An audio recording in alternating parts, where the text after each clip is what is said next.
Engineering సీట్లు. ప్రభుత్వ కళాశాలలో 5,500, ప్రైవేట్లో 1.65 లక్షల సీట్లకు ఆమోదం. డీమ్డ్ యూనివర్సిటీలు, ఆర్జీకేటీల్లో మరికొన్ని. కొత్తగా 2 విద్యాసంస్థలకు అనుమతి. మొత్తం సీట్లు సాఫ్ట్వేర్ బ్రాంచుల్లో 80%. రాష్ట్రంలో ప్రైవేట్, ప్రభుత్వ ఇంజనీరింగ్ కళాశాల, డీమ్డ్ విశ్వవిద్యాలయాలు, రాజీవ్ గాంధీ వైజ్ఞానిక సాంకేతిక విశ్వవిద్యాలయం, కేంద్రీయ విశ్వవిద్యాలయాలతో కలిపి 1,81,732 సీట్లకు అఖిల భారత సాంకేతిక విద్యామండలి ఆమోదం తెలిపింది. అమృత, గీతం, కేఎల్యు, విజ్ఞాన్, డీమ్డ్ యూనివర్సిటీల్లో 9,180 సీట్లకు ఆమోదం తెలిపింది. ఈ సీట్లను ఆయా విద్యాసంస్థలు నేరుగా భర్తీ చేసుకుంటే ఆర్జీయూకేటీలో 1,440, కేంద్రీయ విశ్వవిద్యాలయంలో 33 సీట్లు సైతం కౌన్సిలింగ్ పెట్టరు. ప్రభుత్వ కళాశాలల్లోని 5,500, ప్రైవేట్ కళాశాలలో 1,65,579 సీట్లకు మాత్రమే ప్రభుత్వం కౌన్సిలింగ్ నిర్వహిస్తుంది. ప్రైవేట్ కళాశాలలోని సీట్లో 70% కన్వీనర్ కోటాలో భర్తీ చేస్తారు.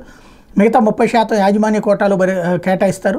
రాష్ట్రంలో కొత్తగా తిరుపతి, విశాఖపట్నంలో 2 ఇంజనీరింగ్ కళాశాలకు ఏఐసిటి అనుమతి ఇచ్చింది. ఒక్కో కళాశాలలో 360 సీట్ల చొప్పున ఆమోదం తెలిపింది అన్నట్టు వార్తను హైలైట్ చేశారు. ఇది బోల్డ్ అంతా సంపాదన అనుకోవచ్చు విపరీతమైనటువంటి సీట్ల కేటాయింపుతో. కాకపోతే దాని తర్వాత వాళ్ళకు ఉద్యోగ అవకాశాలు రావడం